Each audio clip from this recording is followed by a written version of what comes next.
Vamos a empezar. Bienvenidos a esta segunda sesión que tiene como título Las universidades en el movimiento asociativo de personas con discapacidad.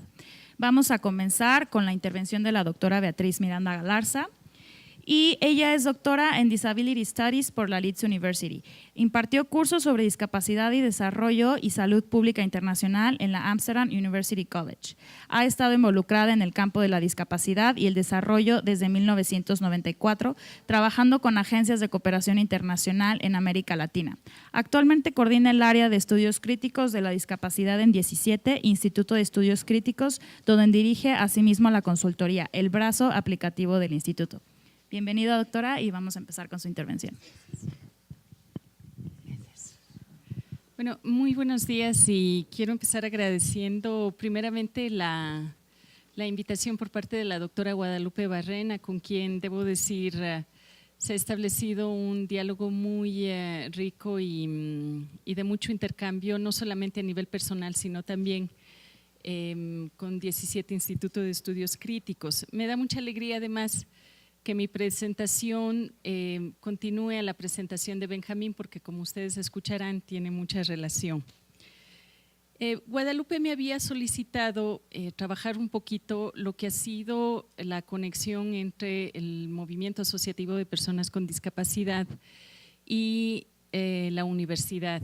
Y la pregunta que ahí surgía era si ha habido en algún momento tal conexión, porque como parecería ser, la universidad ha estado distante del trabajo de movimientos asociativos, sobre todo en América Latina. Y pues la pregunta que surge ahí es, ¿puede haber habido, existe algún ejemplo y qué es lo que podríamos hacer? Quiero empezar contándoles que a partir de mi experiencia, como escucharon, pues yo estudié, hice mis estudios en Leeds, y Leeds es muy conocida porque es uno de los espacios donde nace el modelo social de la discapacidad, y tuve la suerte de tener como mis supervisores a Colin Barnes y a Mike Oliver. Entonces, el impacto de su trabajo no pudo haber sido poco, y además el recorrido que ellos tuvieron pude constatarlo personalmente en mi propio trabajo como estudiante con ellos. De ahí que yo me atrevería a decir que es necesaria e importante la vinculación entre la universidad y el movimiento asociativo. Quiero empezar dando unas breves pistas para entender que esto sí es posible, y me alegra mucho que estén aquí Víctor y Fernando, porque también van a dar cuenta de eso. Pero la relación entre movimiento asociativo de la discapacidad y la universidad no viene de años recientes. Para empezar, como algo muy cercano, en el 2006 la Asamblea General de las Naciones Unidas adoptó la Convención sobre los Derechos de las Personas con Discapacidad, que entró en vigor en el 2008. La mayoría de quienes estamos aquí, supongo, conocemos que dicha convención es el fruto de 5 años de discusiones, cabildeos y negociaciones, más fueron muchas más décadas de lucha a nivel internacional y al interior de cada país para que existiera una propuesta unificada y para que los derechos de las personas con discapacidad fueran reconocidos como tal. Dicho proceso de negociación tuvo una característica importante y esencial: el trabajo de lo que hoy conocemos como el movimiento asociativo de personas con discapacidad y varios grupos de expertos y académicos que permitieron la elaboración de un documento que hoy es considerado como el primero de su clase en incorporar avances contemporáneos en el tratamiento de los derechos humanos. Un diálogo obligado fue dándose entre la academia y el movimiento asociativo, tanto a nivel regional como internacional. Reuniones fueron organizadas por la ONU en la Universidad de Berkeley en 1998 y en la Universidad de Hong Kong en 1999. Igualmente, en el 2002 se propició el encuentro del movimiento asociativo más este grupo de expertos académicos con organizaciones internacionales tales como Amnesty International y Human Rights Watch, junto con personas con discapacidad. Este encuentro no solo que brindó un espacio de colaboración, sino de intercambio de conocimiento entre sectores diversos y complejos, cuyos diálogos e interacción parecería estar siempre en condiciones de fragilidad. Sin embargo, si miramos hacia atrás y observamos detenidamente el surgimiento del llamado modelo social de la discapacidad y la fundación de los Disability Studies o estudios de la discapacidad en diversas universidades, sobre todo en el mundo anglosajón, parecería que la historia nos devuelve una imagen diferente a la que estamos acostumbrados a observar. Asociaciones de personas con discapacidad divorciadas de la academia y viceversa. La formación del movimiento asociativo británico y norteamericano están indudablemente alineados con el trabajo y su correspondencia con la universidad. El modelo social surgió de los argumentos intelectuales y políticos de la Unión de Discapacitados Físicos contra la Segregación, UPAYAS, y esta red había sido formada después de que Paul Hunt, un antiguo residente del Lee Court Cheshire Home, escribió al periódico The Guardian en 1971 proponiendo la creación de un grupo de consumidores de personas con discapacidad residentes en instituciones, en formar la organización y desarrollar su ideología. Hunt trabajó estrechamente con Vic Finkelstein, un psicólogo sudafricano que había llegado a Gran Bretaña en 1968 después de ser expulsado por sus actividades contra el apartheid. Es muy conocido que, solamente aquí una notita para que se logre entender un poco el tema del modelo social. Es muy conocido que Vic Finkelstein llega a Inglaterra luego de que es expulsado de Sudáfrica por haber colaborado con Mandela. Es un blanco sudafricano que lucha a favor de la causa del movimiento negro en Sudáfrica y es enviado a la cárcel, pero él ya tenía un problema de columna, había tenido un accidente y utilizaba silla de ruedas. Entonces lo mandan a la cárcel, pero en ese año que él va a la cárcel sale una ley en Sudáfrica que decreta que personas con discapacidad o como en ese tiempo le llamaban los incapacitados, podían ser exonerados de la cárcel, pero tenían que cumplir una pena que significaba estar alejados de todo aquello que significaba cercanía a la universidad o a movimientos asociativos. Entonces Finkelstein decide ir a Inglaterra, donde entra a una institución de rehabilitación y ahí se da cuenta que la misma exclusión y discriminación e incluso segregación que vivían las personas negras en su país, lo estaban viviendo las personas con discapacidad en Inglaterra.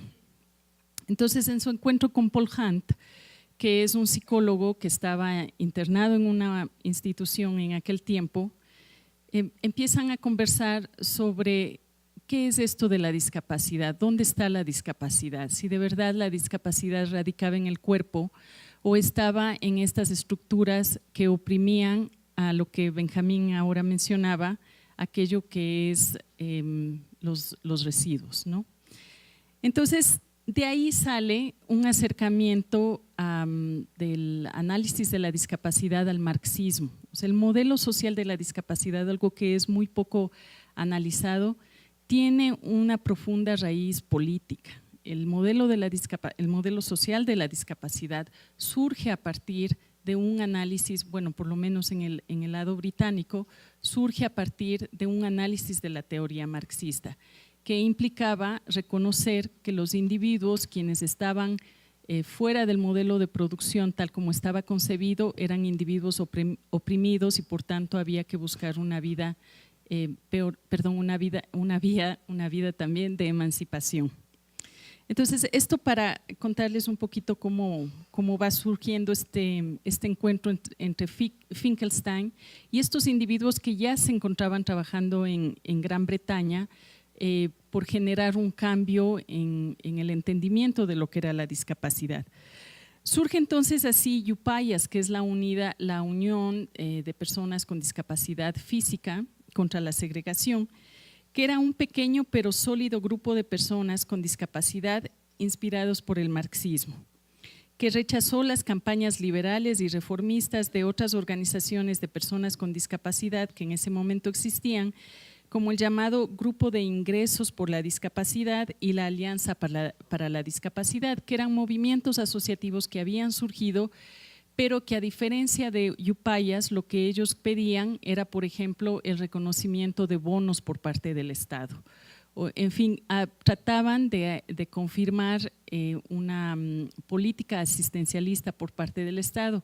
Entonces, en ese momento irrumpe gente como Vic Finkelstein, Colin Barnes y Paul Hunt y otros, y demandan del Estado más bien una transformación estructural, es decir, que no esté la discapacidad asociada a estas políticas de asistencialismo, sino más bien que la discapacidad sea este motor que permita un cambio estructural. Según su declaración de política adoptada en diciembre de 1974, el objetivo de Yupayas era reemplazar las instalaciones segregadas por oportunidades para personas con discapacidad para participar plenamente en la sociedad, vivir independientemente, emprender un trabajo productivo, pero sobre todo tener un activismo político. La declaración de política definida por este movimiento identificaba a las personas con discapacidad como un grupo oprimido y centraba la discapacidad en las barreras estructurales que eran impuestas por un sistema de producción y una cultura dominante. Ellos decían, nos encontramos aislados y excluidos por cosas tales como escalinatas, transporte público y personal inadecuado, vivienda inadecuada, rutinas de trabajo rígidas en fábricas y oficinas y la falta de apoyo tanto técnico como humano actualizados, pero sobre todo nos encontramos aislados por un sistema de producción. El Consejo Británico de Organizaciones de Personas con Discapacidad, creado como una coalición de grupos liderados por discapacitados en 1981, adoptó el enfoque Yupayas de la discapacidad. Finkelstein y otros delegados de esta organización al primer Congreso Mundial Internacional de Personas de Singapur, más tarde ese año, trabajaron arduamente para que sus definiciones de discapacidad y deficiencia o impairment, como es llamado en inglés, fueran adoptadas en el mundo. Al mismo tiempo, Finkelstein, John Swain y otros fueron trabajando con la Open University para crear un discurso académico y un programa que proveería y desarrollaría políticas de discapacidad. Posteriormente, la Universidad de Kent abriría la primera maestría en lo que serían conocidos como los Disability Studies. Igualmente, hasta ese entonces no existía una revista académica para apoyar estos desarrollos y en 1986 se publicó por primera vez la revista Disability Society, Discapacidad y Sociedad, inicialmente bajo el título de Handicap y Society, que era más bien entendida como deficiencia, por ejemplo, y sociedad, ¿no? Mike Oliver, quien adoptó rápidamente el enfoque estructural para entender la discapacidad y acuñar el término de modelo social de la discapacidad en 1983, se uniría luego a este equipo de activistas académicos. En la búsqueda por la construcción de un movimiento asociativo y un despliegue a nivel social, Oliver señalaba que el trabajo activista era incompleto sin la razón de la universidad. El luchar por programas académicos que permitieran reflexionar y expandir nuevas perspectivas sobre la discapacidad era uno de los objetivos de dicho movimiento. Mientras tanto, en los Estados Unidos de Norteamérica, el cuestionamiento a la segregación e institucionalización de personas con discapacidad permitió dar un salto y una aproximación a la misma desde lo que constituyen los derechos humanos y civiles de las personas, con el aparecimiento del denominado Movimiento de Vida Independiente fundado por Ed Roberts al interior de la Universidad de Berkeley. En la década de 1960, un grupo de estudiantes con discapacidad de la Universidad de California, en Berkeley, trabajó para eliminar las barreras arquitectónicas en el campus y en la comunidad circundante. Se enseñaron a sí mismos las habilidades de la vida diaria necesarias para sobrevivir y aprendieron cómo contratar y capacitar a asistentes personales para proporcionarles la asistencia física que ellos necesitaban y que la universidad no les estaba brindando. También se acercaron a otras personas con discapacidad y comenzaron a crear un nuevo modelo de autoayuda y apoyo, como le llamaran, entre pares. En 1972, el grupo se mudó al campus de la comunidad y abrió el primer centro de vida independiente dentro de la universidad, y con ello fundaron el programa de estudiantes universitarios con discapacidad. Una lucha que daría paso a la aprobación de la primera legislación más importante de los Estados Unidos, la sección 504 del Acta de Rehabilitación de 1973, que prohibía la discriminación por discapacidad. El compromiso de la sección 504 con los derechos de acceso para las personas con discapacidad fue profundo, cubriendo escuelas, locales, colegios, sistemas de transporte público, hospitales, agencias de servicio social y oficinas gubernamentales. Es decir, que dos de los impactos más significativos del modelo social y el de derechos humanos que surgieron en Estados Unidos han sido justamente la convocatoria a formar un movimiento asociativo políticamente fuerte y con una propuesta de cambio estructural general. Y segundo, la fundación de programas académicos que han convocado posteriormente a la formación de proyectos interdisciplinarios y transdisciplinarios, pero cuyas propuestas, al menos en el ámbito anglosajón, como venimos viendo, dieron paso a un movimiento asociativo que obligó a la universidad a repensar su rol desde la discapacidad. Es decir, no fue la universidad la que pensó en hacer el cambio teórico, por lo menos, respecto a la discapacidad. Esto incluye, sobre todo, obligó a la universidad a repensar la forma de hacer investigación, no solamente en el campo de la discapacidad, sino a investigar la relación entre academia, investigación y personas en general, lo cual, si se entiende, los planteamientos políticos originales del modelo social de la discapacidad tiene que ver con el cuestionamiento al quehacer universitario en cualquier disciplina, tal como ocurre hoy en día. Como ya me dijeron que me quedaba solo un minuto, lo único que quería traer conmigo es que, por si acaso aparece por ahí alguna persona que me acuse de colonialista, era observar el proceso de formación del movimiento asociativo que da paso a lo que se llama el modelo social y el modelo de los derechos humanos, que no por nada está vinculado con un crecimiento de los programas de estudios de la discapacidad en las universidades.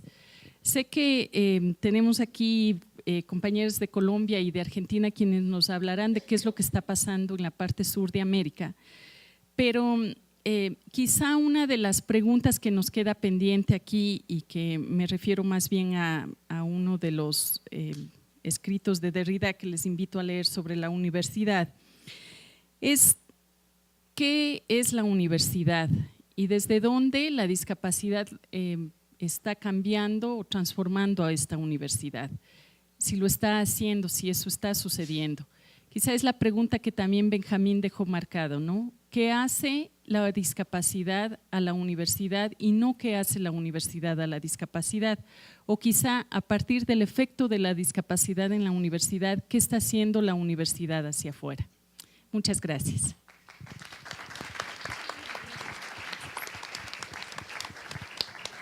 Le agradecemos a la doctora Beatriz Miranda su intervención, muy importantes, y sí nos dejan con esa duda, la última intervención. Ahora vamos a continuar con la maestra Mónica Cortés. Ella es licenciada en idiomas de la Universidad Industrial de Santander. Desde 2008 es directora ejecutiva de ASDAUN Colombia, organización no gubernamental que se dedica a promover los derechos y la inclusión en la sociedad de las personas con discapacidad intelectual y sus familias. Desde 2011 es representante de las personas con discapacidad intelectual ante el Consejo Nacional de Discapacidad de Colombia.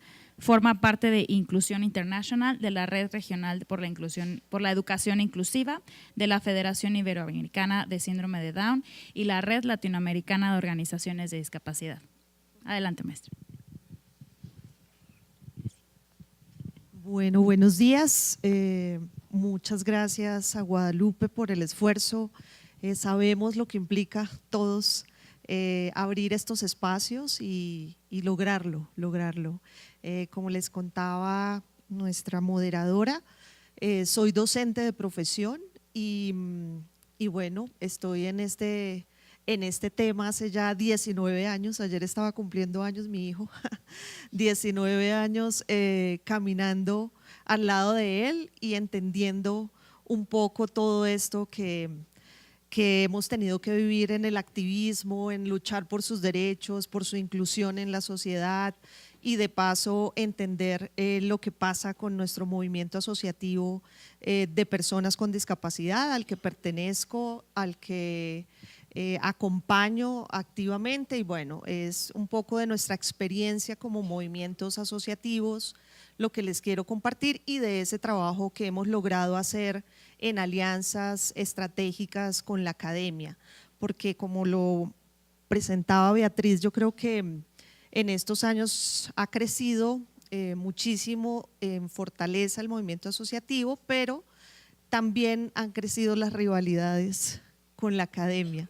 Y un poco esa rivalidad crece porque, digamos, así como crecen las personas con discapacidad en sus procesos educativos, que han logrado cosas, también sienten o sentimos todos que a veces la persona con discapacidad siempre es vista como menos, al que le pagan menos, al que no es tan experto como se plantea la academia, y creo que ahí es donde está la tensión más fuerte que tenemos. Entonces yo creo que el ejercicio primordial de todo esto, aunque los que hemos estado académicamente y como lo plantearon ya quienes me han precedido en el tema de los modelos, del modelo social, yo creo que llegar a entender el modelo social, no solamente de parte del movimiento asociativo, sino de toda la sociedad en general, es muy complicado. Yo creo que México tiene el tema de Teletón, por ejemplo, ¿sí? Y el tema de Teletón es un tema de este modelo, ¿sí? Del modelo tradicional, asistencial, de ver a las personas con discapacidad como sujetos de caridad, ¿cierto? Y creo que ahí no hemos trascendido. Yo enfrento muchísimo este modelo desde las familias. Las familias siempre están viendo a su hijo con discapacidad como el pobrecito que el Estado les tiene que dar porque son los más débiles, digamos, en términos de todo lo que significa la presentación del modelo tradicional, ¿no? Que son una vergüenza, que son una carga que la mamá ha tenido, y es verdad porque políticamente el Estado no ha respondido como corresponde, han tenido que empobrecerse mucho más al tener a sus hijos con discapacidad. Entonces creo que superar estos modelos es muy complicado, entenderlos, vivirlos y llegar de verdad a entender el modelo social, que es a donde queremos. Vivimos también muy fuerte el modelo médico. Creo que ahí superarlo tiene un tema económico mediado muy fuerte. Este modelo, por ejemplo, ha hecho mucha mella en el ejercicio educativo. Las personas con discapacidad, siempre que hablamos de su derecho a la educación, siempre son vistas desde su posibilidad de aprender, ¿no? ¿Será que sí puede? ¿Será que va a poder? ¿Será que es más o menos? ¿Será que es leve, moderado, profundo? ¿Cierto? Todos esos temas que pasan por las manos de entender que el modelo médico pues no es la pregunta ni lo que nos tenemos que seguir haciendo. El modelo médico brinda y dio unos apoyos a las personas con discapacidad, pero no es el eje central de lo que nos dice el modelo social, ¿cierto? El modelo social hoy nos plantea primero que son personas, que el ojo y el punto lo tenemos que poner es afuera de ellos, ¿cierto? ¿Qué es lo que tenemos que cambiar todos los que estamos fuera para lograr de verdad una inclusión real y con apoyos? Y yo ahorita lo hablaba con alguien y ayer también sostuve una conversación muy larga con unas familias vía WhatsApp sobre cómo interpretar de verdad esto de que la discapacidad no está en la persona, ¿no? Y ahí la gente dice, pero ¿cómo así que no está en la persona? Pero si él no ve, pero si él no oye, pero si él tiene discapacidad. Claro que está en la persona. Sí, pero la discapacidad es un producto social.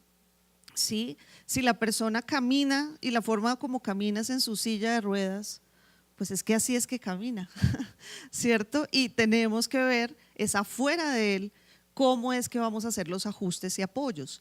Y ahí es donde yo creo que lograr esa visión colectiva todos como sociedad de cómo estamos viendo a las personas con discapacidad es el punto de encuentro que seguramente de alguna manera el trabajar colectiva, de una manera cooperativa entre sociedad civil y academia, permite ir dando pasos en los cambios y yo lo he vivido, creo. Creo también que otra cosa fundamental que tenemos que hacer, además de encontrar esa visión clara de lo que son las personas con discapacidad, desde el modelo social, es entender la diversidad desde lo interseccional. Sí, también nos hemos quedado mucho y lo planteaban aquí quienes me antecedieron, el tema de que aquí están las personas sordas, aquí están las personas con discapacidad visual, aquí estamos autismo, aquí está síndrome de Down, cada vez más fraccionados internamente, que eso es muy grave desde el movimiento asociativo, pero además de eso hemos dejado aparte, digamos, nuestra incidencia en los otros grupos, la discapacidad, digamos, como estructura es transversal a muchas cosas, a la persona. La persona es mujer, ¿cierto? Las mujeres con discapacidad, las personas pertenecen a grupos étnicos, también tienen discapacidad muchas, son mayores, llegan a ser mayores de edad, ancianos, ¿cierto? Donde la discapacidad allí está. Y a veces nuestros gobiernos hacen políticas separatistas también. Aquí las mujeres, cuando vamos y nos reunimos hoy con las mujeres, ellas no han contemplado en su activismo el tema de las mujeres con discapacidad y creo que ahí tenemos una tarea muy fuerte de trabajar mucho. Yo hoy, digamos, en mi ejercicio y acciones políticas que realizo en mi país, trato, si hay una reunión de primera infancia, niños y niñas, allá estamos, porque los niños y niñas con discapacidad también están y hacen parte de esa gran política que tienen los gobiernos, ¿cierto? Es cómo empezamos a activar esa intersectorialidad y eso también tiene que ver con todo lo que significa para nosotros como academia no seguir pensándonos aparte la discapacidad, ¿cierto? Somos personas y estamos con todo esto. Entonces, hay unos principios de qué significa ser inclusivo, ¿cierto? Esa palabra de moda. Yo digo, todo el mundo usa la palabra inclusión, todos. En las políticas eso está muy inmerso, es la palabra de moda, pero entender a fondo qué es inclusión, ¿cierto? Es complejo. Pasa por muchas cosas, entender que no es discriminar, que no es hacer un ejercicio discriminatorio. Cuando yo planteo, sí, claro, yo voy a hacer programas inclusivos, hace poco el alcalde de Bogotá presentó, salió por televisión, que ahora sí Bogotá había invertido unos recursos en inclusión de personas con discapacidad cognitiva. Ahí ya estamos excluyendo solo un grupo, personas con discapacidad cognitiva, hablaba de niños y que los iba a incluir laboralmente, que eran unos centros que creó para fortalecer toda la parte de inclusión laboral, pero el sitio, cuando lo mostraban por televisión, hablaban de niños y eran sitios como jardines infantiles con adultos. Entonces, imagínense todos los mensajes que estaba mandando. Yo no sé si yo soy la puntillosa en ver todo eso, pero él hablaba de niños, luego hablaba de que iban a formar para el trabajo en esos sitios y el sitio era como un escenario de un jardín infantil. ¿Sí? Entonces uno dice, wow, estamos mandando muchos mensajes muy contradictorios. Entonces la exclusividad también lo explicaban hace un rato, es muy complicado entender esto desde el movimiento asociativo, porque sí creemos que tenemos que tener a veces cosas exclusivas como movimiento y creo que trascender a ese todos que hoy nos dice la Agenda 2030, pues nos va a tomar también tiempo. Lo de la interseccionalidad que ya se los expliqué y lo de la equidad, ¿no? en la participación del todos. Yo creo que nosotros y todos los que hemos estado en redes hemos visto estos dibujitos y los describo, el dibujito de unos niños viendo un partido de béisbol a través de un espacio, ¿cierto? De un escenario como un estadio. Y cuando nosotros empezamos a hablar de todo esto de la inclusión, se habló de una palabra, no, es que los vamos a tratar por igual y esto se trata de que todos van a estar, digamos, con un principio de igualdad que es distinto al que hemos evolucionado con equidad, ¿cierto? Es distinto la equidad a la igualdad, porque no todos somos iguales, ninguno es igual a otro de hecho, ¿cierto? Entonces luego evolucionamos al de equidad y hablamos del concepto de barreras, apoyos y todo esto.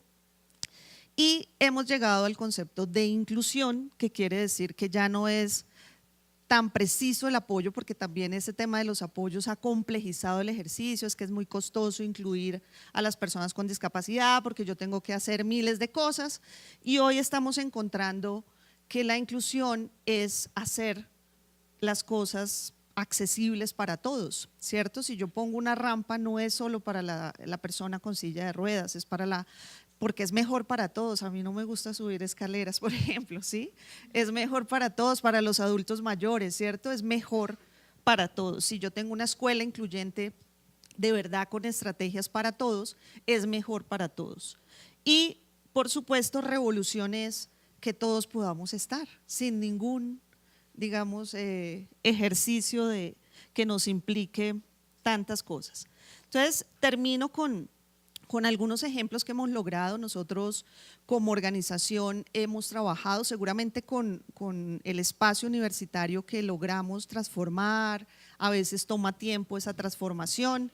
Hicimos un ejercicio que fue el informe alternativo, la Coalición Colombiana por la Implementación de la Convención reunió por lo menos 30 organizaciones de personas con discapacidad y academia. Trabajamos con la Universidad de los Andes, que es la Secretaría Técnica, y empezar a ver un poco con país, empezar a ver cómo nos complementamos. La academia no puede hacer el informe sin oír la voz de las personas con discapacidad, ¿sí? Eso es clave. Hemos tenido ejercicios y pueden hacer ejercicios de observatorio de discapacidad.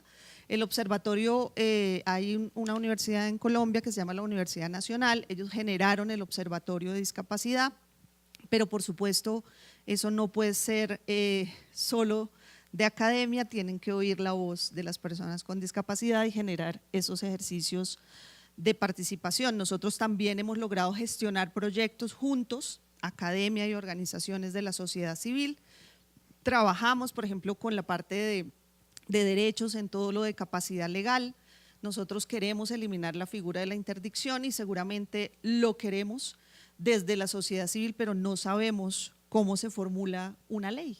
Por ejemplo, necesito a la academia para hacerlo, y eso es lo que hemos intentado como movimientos, mostrar que no es que no nos necesitemos, o sea, nos complementamos y podemos hacer muchas cosas juntos, y es la forma también de transversalizar estos temas. Yo también creo que las universidades deben pensarse los temas de discapacidad, de atención a la diversidad transversal en todas sus carreras, no en la de educación, no en la de como cosas específicas. Hoy también oí que estaban haciendo una cosa muy específica, por ejemplo en prótesis, y eso puede estar bien, pero si no logramos permear todo, digamos que esa puede ser una tarea desde el movimiento asociativo, cómo permear todas las facultades. Es que la sociedad somos todos y las personas con discapacidad hacen parte de ese todo.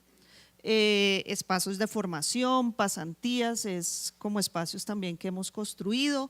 Entonces creo que hay muchas oportunidades de crecer y trabajar juntos. Nos toca como movimientos asociativos bajar las armas, escuchar y escucharnos también desde la academia, porque a veces la academia ha tenido ese rol de estar por encima, como qué les vamos a dar a ellos, y de eso no se trata, es cómo construimos juntos desde lo que cada uno tiene una sociedad mejor para todos. Muchas gracias.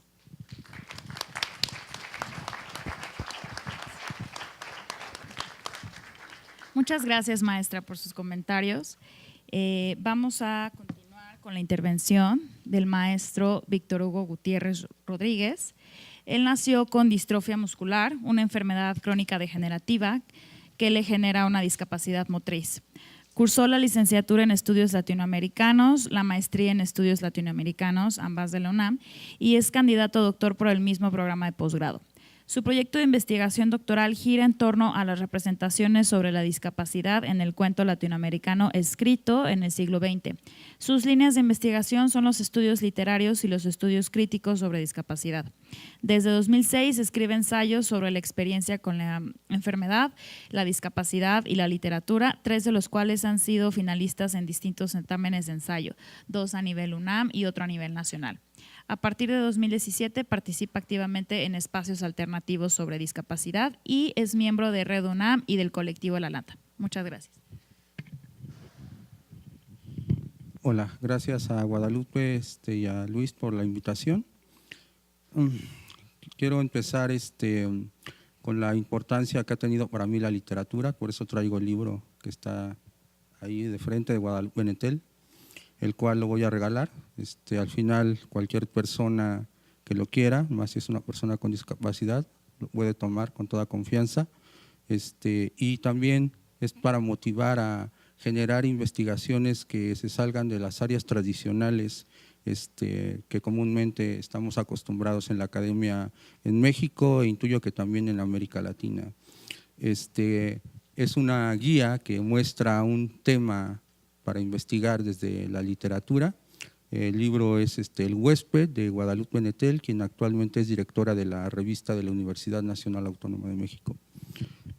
Preparé un texto, pero lo voy a modificar conforme vaya avanzando, ya que Beatriz tocó algunos de los temas que había puesto sobre el papel. Se menciona mucho al modelo social y se destaca la importancia del movimiento asociativo de personas con discapacidad en el cambio de paradigma. Sin embargo, en la mayoría de ellos, las voces de las personas con discapacidad no se toman en cuenta. Los especialistas son quienes hablan por ellas. Sumado a esto, se ha instaurado tanto en el movimiento social como en la academia un discurso hegemónico basado en una perspectiva de derechos humanos que tiene como base la Convención y que valida solo a ciertas voces y unos cuantos temas que giran en torno a la discapacidad. Es necesario recordar las acciones generadas por las personas con discapacidad que motivaron el cambio de paradigma y generar memoria de las nuevas generaciones que vienen haciendo lo mismo en contextos políticos, sociales, culturales y económicos diferentes a los de ese primer despertar. Tal es el caso de México en la actualidad e intuyo también que de América Latina. Lo que vengo a narrarles tiene relación con la importancia del acceso a la educación universitaria para las personas con discapacidad y el papel que jugaron las universidades para la consolidación de un movimiento asociativo fuerte. Debido a que la historia es larga y el tiempo corto, daré un panorama general destacando algunas cuestiones que me permitirán reflexionar sobre la situación del movimiento asociativo de personas con discapacidad en las universidades en México. 1. Los historiadores de la discapacidad datan el cambio de paradigma en 1962, año en que Ed Roberts ingresó a la Universidad de Berkeley para estudiar ciencias políticas. Su acceso a la universidad suscitó una gran controversia, ya que fue la persona con una discapacidad severa, primera persona con una discapacidad severa en hacer su carrera universitaria fuera de las 4 universidades que tenían la categoría de accesibilidad. Hasta esa época había 4 universidades que se construyeron después de la Segunda Guerra Mundial para darle una oferta, digamos, académica a los excombatientes que habían regresado mutilados. Entonces, de ahí la importancia de la entrada de Ed Roberts a Berkeley.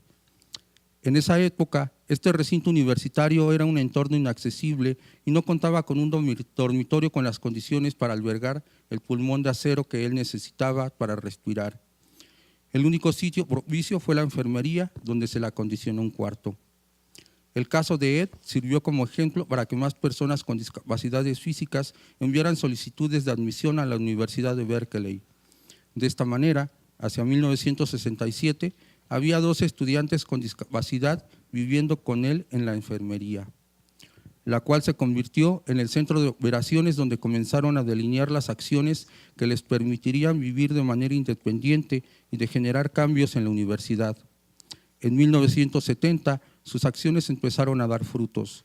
En ese año se inauguró el programa para estudiantes con discapacidad física con el objetivo de atender estudiantes con dicha condición para evitar su deserción escolar y generar los mecanismos necesarios para promover su vida independiente. Es necesario aclarar que este programa se basa en un programa que precisamente tenía los mismos objetivos, pero estaba enfocado para las poblaciones negras e hispanas en California. Para lograr esto último, se basaban en los siguientes principios: asistencia personal, consejo de igual a igual o ayuda entre pares, vivienda, accesibilidad y movilidad y transporte. Los resultados que obtuvieron en los primeros años motivaron a sus integrantes a replicar el programa fuera de la universidad para que más personas con discapacidad pudieran acceder a una vida independiente. De esta manera, en 1972 se inauguró el primer centro de vida independiente en Berkeley y posteriormente surgieron iniciativas similares en otras partes de Estados Unidos. Una década después había 300 centros de vida independiente regados por todo el territorio norteamericano. Las acciones del movimiento de vida independiente durante la década de 1970 provocaron que personas con discapacidad de otros países llegaran a Berkeley para conocer los centros de vida independiente y su filosofía con el objetivo de llevar estas experiencias a sus lugares de origen. De esta manera se fueron creando redes internacionales de personas con discapacidad que dieron como resultado la creación de la Disabled Peoples International en 1980. Esta primera etapa en la historia del movimiento finaliza en 1983 con la creación del World Institute on Disability, con sede en Berkeley, con el objetivo de desarrollar investigaciones, programas y políticas sobre discapacidad. La parte 2 era sobre el modelo social, pero ya lo tocó Beatriz, entonces nada más me gustaría destacar algunas cuestiones que tienen que ver precisamente con la importancia del modelo social, que es la generación de epistemologías y teorías para precisamente dar cuenta de lo que es la discapacidad en estos contextos capitalistas de primer mundo, y sobre todo la importancia que fueron las mismas personas con discapacidad las que generaron este tipo de conocimientos. Si pasamos esta cuestión, digamos, a México y a América Latina, creo que nos hace falta la generación de epistemologías y teorías que den cuenta precisamente de la realidad que vivimos por lo regular. Y bueno, yo ahí sí pienso que en temas sobre discapacidad, a diferencia del contexto, digamos, anglosajón, que el modelo social lo ve como una opresión, yo lo siento y lo veo como una cuestión de colonización. Colonización en el aspecto en tres aspectos. Uno, a través de los diversos organismos internacionales como la OMC, que saca las clasificaciones internacionales de funcionamiento, que son las que dictaminan el diagnóstico. Para que una persona con discapacidad sea reconocida necesita netamente del diagnóstico médico. Por el otro, también los programas o los instrumentos internacionales que se generan en la ONU llegan a colonizar también otras regiones que no tienen estas perspectivas, estas dinámicas capitalistas occidentales. Y por último, en la cuestión de importar epistemologías y teorías que no dan cuenta de la realidad de la discapacidad en América Latina. Creo que esa es una gran deuda que tenemos desde la universidad, las personas que estamos investigando el tema. Creo que siempre se centra en algunas como cuestiones muy específicas y no se abordan temas sobre discapacidad desde otras perspectivas que podrían generar el conocimiento necesario para precisamente dar cuenta de lo que es la discapacidad. Entonces, eso era lo que iba a hablar un poco del modelo social. 3. En México, la discapacidad está relacionada con una desigualdad económica que se traduce en que las personas con esta condición tengan poco acceso a la educación. En medio de este contexto adverso, es un hecho que las personas con discapacidad son una realidad en las universidades. Aún somos una minoría, pero esto ha provocado que se visibilicen algunas cuestiones sobre la discapacidad en los entornos universitarios. A pesar de esto, no se ha consolidado un movimiento asociativo de estudiantes con discapacidad. Hay iniciativas en algunas universidades, unas con más tiempo que otras, sin embargo, son contadas esas excepciones. En los siguientes minutos me aventuraré a dar una respuesta a lo anterior con base en la experiencia que he obtenido en mi transitar por la UNAM y en sus pocos espacios académicos, seminarios, foros, jornadas y centros relacionados con esta temática que he recorrido en los últimos 4 años y medio. En una universidad con las dimensiones de la UNAM, es casi imposible que 2 o más estudiantes con discapacidad se encuentren de manera frecuente en un espacio y con ello generen diálogos sobre sus experiencias en el entorno universitario. Sumado a esto, los pocos lugares que existen, centros de atención, jornadas y foros donde pueden coincidir, no han propiciado que se teja una colectividad que sea la base para un movimiento asociativo. Me está comiendo el tiempo. Otros posibles puntos de encuentro son los cursos y seminarios sobre discapacidad que ofertan algunas licenciaturas y posgrados. Es importante señalar que hay una oferta limitada y los pocos que existen tienen temáticas específicas de acuerdo a las disciplinas que tradicionalmente han trabajado el tema, pedagogía, psicología y trabajo social, aspecto que propicia que estudiantes de licenciaturas o posgrados interesados o investigando sobre el tema diferentes a estas disciplinas no se inscriban a estos cursos o seminarios. En posgrado solo me encontré con 2 seminarios que la abordan con enfoques multidisciplinarios y motivan a pensarla desde perspectivas antropológicas, decoloniales, filosóficas, históricas y sociológicas. Cabe destacar que estos 2 seminarios, uno se imparte en el posgrado de Pedagogía y está a cargo de la doctora Sardel Jacobo, y el otro en la Facultad de en el posgrado de Ciencias Políticas y Sociales está a cargo de la doctora Patricia Brogna. En estos seminarios coincidí con otra compañera con discapacidad e iniciamos un diálogo sobre lo que veíamos en los seminarios y nuestras experiencias con la discapacidad. En lo referente a encuentros, foros y jornadas que se organizan en la UNAM, quisiera señalar un aspecto que me parece trascendental: el peso que tiene el discurso hegemónico sobre discapacidad basado en los derechos humanos, el cual está copado por especialistas de diversa índole. En muy pocos de ellos están presentes las voces de estudiantes con discapacidad. ¿Dónde quedó la inclusión que siempre pregonan cuando hablan del modelo social y de la convención? En la mayoría de los espacios se ven temáticas específicas que se repiten de uno a otro: accesibilidad, inclusión, la convención o políticas públicas. Sé que son importantes, pero siempre se están repitiendo estos temas. No se desborda hacia otras cuestiones relacionadas con la discapacidad, tales como la corporalidad, el género, la sexualidad, la clase social o las manifestaciones artísticas y culturales, por mencionar algunas. Esto ha provocado el alejamiento de estudiantes con y sin discapacidad que tienen perspectivas que se alejan del discurso hegemónico e intereses no tradicionales para abordar el tema. La falta de oferta académica y de espacios de acorde a los intereses que tienen las nuevas generaciones está siendo cubierta por los mismos estudiantes con y sin discapacidad que están generando círculos de estudios, seminarios y coloquios.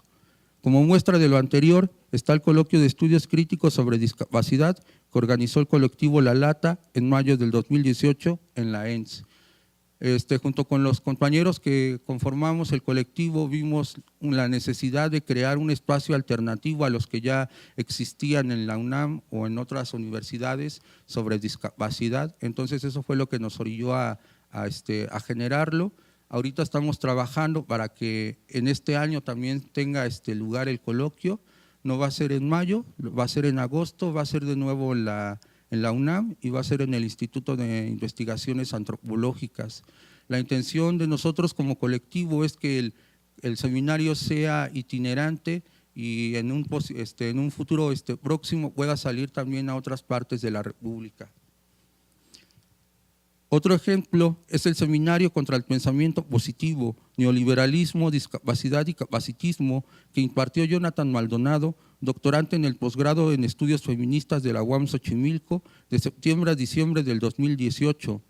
Y por último está el Círculo de Lectura Feminismos y Discapacidad, convocado en enero del 2019 por el Círculo de Estudios Separatistas, integrado por Diana Vite, maestrante en el posgrado de Filosofía de la Cultura de la Universidad Michoacana de San Nicolás de Hidalgo, Karina Arriaga, estudiante de Antropología de la Universidad Autónoma de Querétaro, y Lucía Gutiérrez, estudiante del Colegio de Estudios Latinoamericanos de la Facultad de Filosofía y Letras de la UNAM. 4, y con esto cierro. El nuevo paradigma fue impulsado por personas con discapacidad que tuvieron acceso a la universidad, se organizaron y comenzaron a generar cambios a nivel local, los cuales con el pasar del tiempo tuvieron una repercusión nacional e internacional.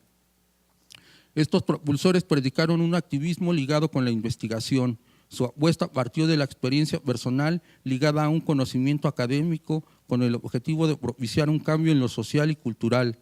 Es innegable la importancia que tuvo la creación de una epistemología para este cambio político y también el papel que jugó la universidad. En México, ese cambio de paradigma aún no cuaja del todo.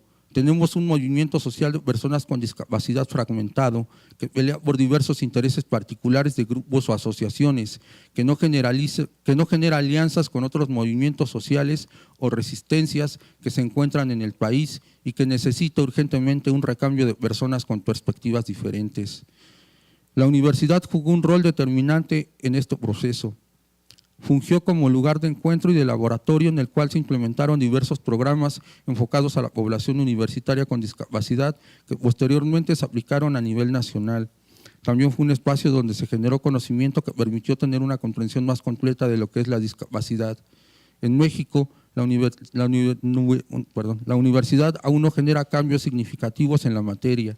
No existen programas que den un seguimiento y permitan la permanencia, el egreso y promuevan la inserción de profesionistas con discapacidad al mercado laboral. Tampoco se está generando conocimientos epistemológicos y teóricos propios que den cuenta de la realidad que vivimos las personas con discapacidad en el país. A pesar de este panorama adverso, comienza a surgir un incipiente movimiento asociativo de estudiantes con y sin discapacidad interesados en esta temática, los cuales están siendo agentes de cambio a nivel social y cultural al incidir en distintos espacios y generar redes con personas, colectivos y diversas luchas y resistencias.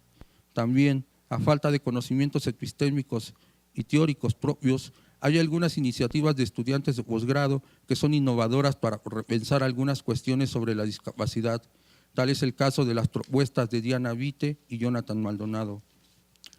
Cierro mi participación en esta mesa convocando a las personas con discapacidad presentes para que se organicen y hagan suyo estos espacios. Nuestras voces son indispensables para comprender completamente esta temática. Es hora de salir del silencio y de irrumpir en todos los espacios que podamos, de decir lo que pensamos, de compartir nuestras experiencias y de hacer valer nuestra opinión en los temas que nos incumben. Nuestras voces deben de acompañar a los de los profesionales y especialistas que trabajan temas relacionados con la discapacidad. Hasta que esto no suceda, no se va a generar un cambio radical en temas sobre discapacidad desde la universidad y en México.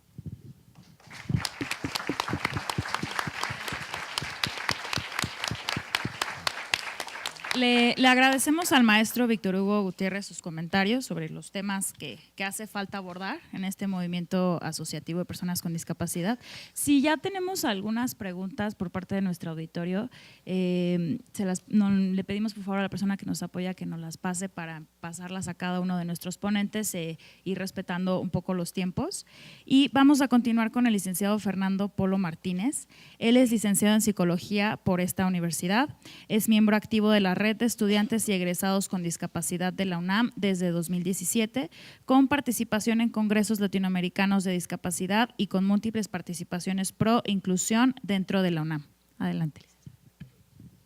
Bueno, muchas gracias. Quiero agradecer a todos que están aquí, a la invitación y a nuestros panelistas por habernos asentado toda esta parte teórica sumamente importante. Porque finalmente, bueno, nuestra presentación va un poco menos encaminada a la parte teórica y un poco más encaminada a la parte práctica de lo que hemos encontrado dentro de este movimiento. El tema es movimiento asociativo de personas con discapacidad y queremos pensar, ¿es viable generar inclusión desde la universidad? ¿Es posible? Bueno, primeramente, ¿qué notamos con los movimientos asociativos? Son importantes. ¿Qué quiere decir? Que queremos unirnos por una meta en común. Y al estar unidos, bueno, estamos articulando obviamente esfuerzos entre nosotros mismos y al mismo tiempo con las personas que se puedan unir en las distintas dependencias. Pero lo más importante de tener este movimiento asociativo de personas con discapacidad es que obtenemos la información correcta, es decir, no es la información de un especialista o la información histórica o la información que viene de afuera, es información de la misma voz de las mismas personas que están viviendo la situación y que conocen sus propias necesidades y saben hacia dónde es que hay que atenderlas. Por lo tanto, los directamente involucrados, pues tenemos la voz que hay que alzar en ese sentido. Y de esta manera estamos empoderando también a las personas, es decir, no permitimos que los demás decidan qué es lo mejor para uno mismo, sino uno mismo ya sabe qué es lo que se requiere y también puede uno mismo ir propiciando ese cambio y pedirlo, exigirlo, no tanto de estar esperando a que nos llegue. Sin embargo, bueno, notamos que a partir de esto logramos identificar las necesidades de cada uno porque es muy común pensar que la persona con discapacidad pueda ser experto en discapacidad o que un experto en discapacidad ya sabe todo de discapacidad y al estar dentro de estos movimientos notamos que no es así. Es decir, yo puedo ser experto en mi condición de mi discapacidad, pero incluso una persona que tenga una discapacidad similar tendrá un mundo absolutamente distinto que enfrentar. Por lo tanto, es importante que identifiquemos estas necesidades y la única forma de hacerlo es teniendo este tipo de movimientos asociativos, porque a partir de nosotros se genera esa información y la podemos hacer llegar a las dependencias. No funciona al revés, funciona en conjunto. Es un trabajo que requiere de retroalimentación y finalmente lo logramos a partir de esto. Y bueno, notamos lo principal. Algo muy importante que recalcar es que un grupo en condición de vulnerabilidad no quiere decir que sea un grupo débil. Eso es como una falacia que ha estado asentada dentro de la conciencia colectiva, pero realmente no es así. Ahora lo notamos. Un grupo en condición de vulnerabilidad representa un grupo de personas a las que se les están coartando algunos derechos o que tienen más limitaciones por el entorno o por una cuestión social y no que ellos sean débiles. Es decir, que si logramos subsanar estas limitaciones, podemos quitar esta situación. No son débiles, son personas fuertes y en este caso la unión es la que nos permite ver esto. En la parte de abajo estoy poniendo una cita que dice: ¿es debido a que otros han sido locos que nosotros podemos no serlo? Es una cita que pone William Blake en 1793, hace más de 200 años, donde él diferenciaba que el hecho de que la gente esté tan adentrada en querer encontrar qué es la locura es porque ellos no quieren ser locos y de esa manera estamos diferenciando. Él es loco, por lo tanto yo puedo no serlo. Lo mismo pasa con la discapacidad. Es como si se tratara a través de un espejo, digo, de un cristal, donde los que están de un lado fueran las personas con discapacidad y los otros no, siendo que todo el mundo estamos expuestos a las limitaciones porque el entorno nos limita. Como comentaban hace rato, si hubiera una persona que le cuesta trabajo subir escaleras pero no se identifica con discapacidad, de todas maneras está teniendo la limitación. No es la discapacidad la que recae en la persona, sino que la interacción es la que sitúa a la persona en una limitación que bien podríamos considerar como discapacidad. Y dentro de este movimiento asociativo, bueno, notamos que tenemos fuerza por tres principales razones. En primer lugar, porque tenemos diversidad, es decir, que yo no me quedo con mi idea y me caso con mi idea y me considero experto, sino que puedo obtener información de todos los demás que están en una condición absolutamente diferente en cuestión de discapacidad, pero al mismo tiempo en cuestión de preparación académica, porque es un grupo donde estamos participando personas con distintas áreas de estudio y con distintas condiciones de vida y eso nos nutre. Es por esto que pongo lo de la educación. Finalmente, no podemos reconocer las necesidades de las personas hasta que nos las comentan. No podemos nosotros decirle al otro qué necesita ni cómo arreglar la situación. Y un ejemplo de eso es que ustedes notarán en esta presentación que tenemos que está el fondo negro y el texto blanco. Nosotros hacíamos tradicionalmente el texto negro sobre fondo blanco porque así estamos acostumbrados, porque hace años pues solo se escribía en papel y el papel era blanco. Actualmente escribimos en computadora y es exactamente igual de fácil ponerlo en magenta, en blanco, en negro o en arcoíris, pero lo seguimos haciendo en color negro por costumbre. Y un compañero que tenemos con discapacidad visual nos comentaba que es un cambio mínimo que podemos implementar y que a él le representa el poder distinguir la presentación y no hacerlo. Entonces eso yo no tenía idea hasta que él nos lo comentó A partir de entonces hacemos nuestras presentaciones de esta manera y es un ejemplo de muchísimos ejemplos de cómo el estar interactuando entre nosotros nos brinda esa misma información para poder subsanar estas pequeñas necesidades que realmente no somos expertos y no hay necesidad de hacerlo, simplemente hay que escuchar al otro para poder subsanarlas.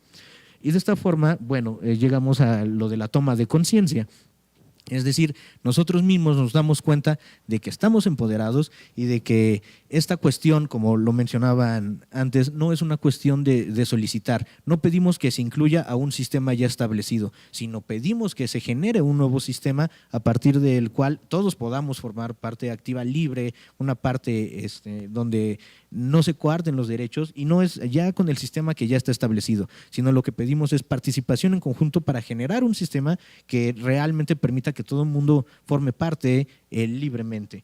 Obviamente se maneja dentro del tema de la inclusión, pero es la inclusión nosotros viéndola desde esta perspectiva. No nos incluyan al sistema que ya está, sino incluyámonos todos en un nuevo sistema que generamos en pro de todas las personas.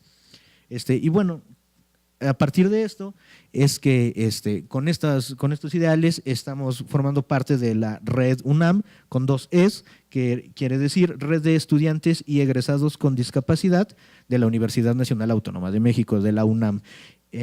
Sin embargo, lo comentábamos incluso ayer y lo hemos estado comentando durante bastante tiempo, nos llamamos Red UNAM como Red de Estudiantes y Egresados con Discapacidad, porque bueno, así es como surgió la idea. Sin embargo, actualmente nos gusta pensar que puede formar parte de la red cualquier persona tenga o no tenga discapacidad y cualquier persona sea o no estudiante de la UNAM, cualquier persona que sea egresado o no de la UNAM y esté estudiando en cualquier otra universidad, en cualquier otro país o en cualquier parte esté o no estudiando, que pueda formar parte de esta red en pro de lograr esto que estamos mencionando como una generación de un nuevo sistema que pueda realmente permitir que todo el mundo se desempeñe libremente. Y nosotros, pues bueno, somos un equipo multidisciplinario de universitarios.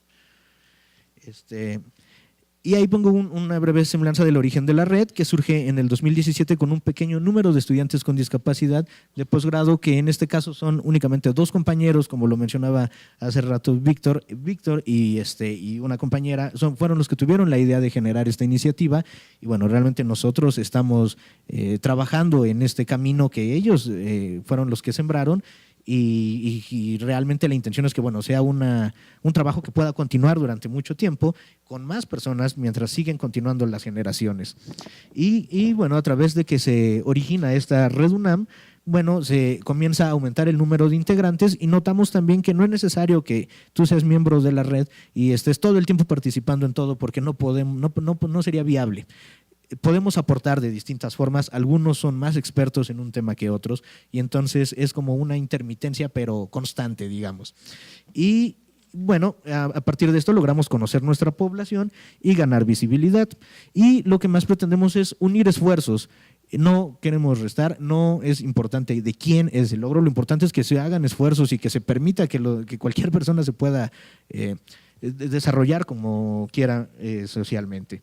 Y bueno, esto nos permitió como red tener participación en encuentros nacionales. En un principio estábamos muy en contacto con CADUNAM, pero posteriormente estuvimos trabajando con múltiples escuelas, la Facultad de Ciencias Políticas y Sociales, la Facultad de Psicología, con la de GACO ahora, con UNAPDI.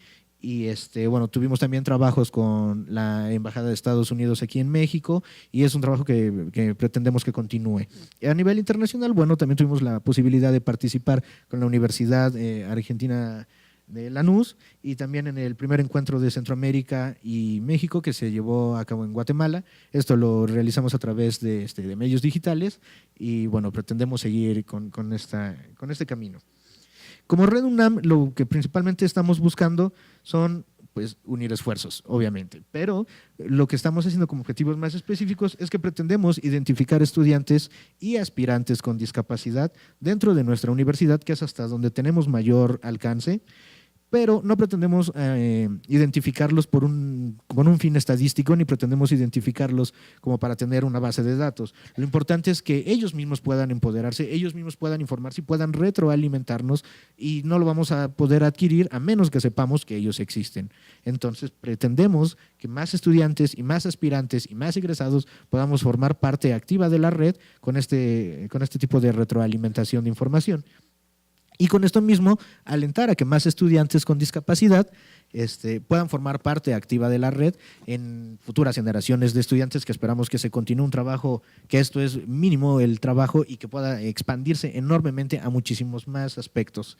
Y bueno, pretendemos que se propicie precisamente la toma de conciencia, el empoderamiento y la autonomía de los mismos estudiantes o personas con discapacidad dentro de nuestra universidad, y que eso pueda incidir más allá de la universidad. Y las estrategias, o sea, la forma en la que pensamos que esto se puede obtener, es un trabajo en conjunto, primeramente con todas las personas que estén a favor de participar en la red, y sobre todo con los principales movimientos asociativos que ya existen. O sea, ya hay trabajo recorrido, no hay necesidad de estar haciendo esfuerzos aislados y comenzando una y otra vez. Hay que unirnos entre todas las redes que ya existan. Todas las personas que estén dispuestas a participarlo ya tienen experiencia y por tanto ya tienen información que nos puede propiciar un avance muchísimo más rápido que estar comenzando cada quien por su lado poco a poco. Y bueno, también pretendemos que mediante la toma de conciencia de nosotros mismos demos presencia a los actores de las personas de esta situación de discapacidad, y que las personas que están haciendo un desempeño constante en pro de la discapacidad o simplemente viviendo el día a día con la discapacidad puedan formar parte activa, porque es muy curioso que aún llama la atención que dentro de estos mismos trabajos, como este evento que se está realizando, llame la atención que personas con discapacidad vienen a hablar de discapacidad cuando pues debería ser lo normal. ¿Cómo es posible que aún sorprenda el hecho de que las personas con discapacidad estén participando activamente hablando de discapacidad, ¿no? Y esto es porque no necesitamos el apoyo, necesitamos la oportunidad. Es decir, ya tenemos la información, nosotros lo estamos viviendo y tenemos también bastante que aportar. Y esta información que ya tenemos para aportar, bueno, lo que pretendemos es estarla manejando en comunicación constante y directa con las principales dependencias y organismos, que son los que tienen un poder muchísimo más extenso para poder hacer las políticas que realmente incidan en pro de la inclusión, y pensamos que bueno, este es un trabajo de cooperación. Abajo aparece la leyenda de Nada sobre nosotros y nosotros, que es bastante popular, pero pretendemos también que no se quede ahí, pretendemos que no se maneje como nada sobre nosotros, sin nosotros, porque ¿quién somos nosotros? ¿Yo soy nosotros? ¿O nosotros los que estamos aquí? ¿O quién? Cualquier persona puede formar parte de este nosotros. Es decir, dejemos que las personas que están formando parte activa de la situación pues hablen al respecto, démosles oportunidades. No es que sean ellos con discapacidad o nosotros sin discapacidad, o al revés, nosotros con discapacidad o ellos. Es unámonos todos.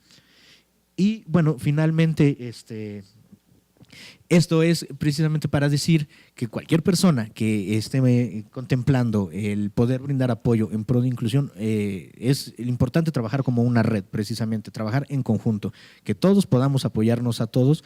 Y a nivel universidad, bueno, comenzamos nosotros, esperamos que esto pueda aumentar a un nivel más de comunidad, con más universidades, y por qué no, lo que queremos es que sea un trabajo conjunto de Latinoamérica, y por qué no que pudiera incidir a todos los niveles, de nivel internacional.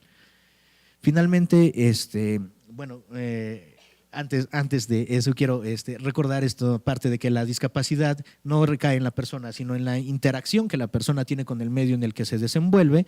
Por lo tanto, no es una cuestión de que solamente una persona pueda participar. Todos podemos apoyar en una cuestión de pro de la discapacidad, porque finalmente se estima que cualquier persona a lo largo de su vida, en cualquier punto, va a presentar alguna experiencia directa con la discapacidad. Entonces, estemos preparados todos y apoyémonos entre todos. Y ya para concluir, les pongo aquí unas referencias de lo que hemos estado hablando, pero sobre todo les pido que nos sigan en redes sociales, porque en las redes sociales es el principal medio que tenemos de contacto para poder estar nosotros propiciando esta unión como red, porque el contacto físico en un país tan grande, en una universidad tan grande, con un continente tan grande como el que tenemos aquí en América, es difícil, pero las redes sociales rompen esas distancias y nos permiten estar unidos. Les pedimos que nos ubiquen por favor como Red UNAM, Red-UNAM con 2 Es, en nuestro canal de YouTube y en Facebook. También tenemos el correo de reedunam@gmail.com, y bueno, la página de la red, en donde finalmente no contestamos, pero bueno, viene información de nosotros, así que si pueden, síganos en las redes sociales, que esas sí las atendemos muy prontamente. Muchas gracias a todos.